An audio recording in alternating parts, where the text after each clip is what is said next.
பார்வதி தேவியை கடைபிடித்த மகிமைமிக்க விரதம் இந்த விநாயகர் சதுர்த்தி விரதம்.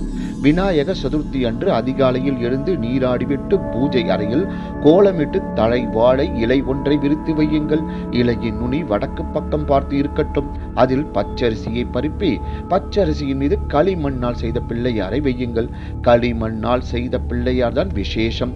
அருகம்புல் எருக்கம்பூ போன்றவற்றை பிள்ளையாருக்கு சாத்துங்கள். பின் சந்தனம் குங்குமம் வைத்து விளக்கேற்றி ஊதபத்தியை கமழ செய்யுங்கள்.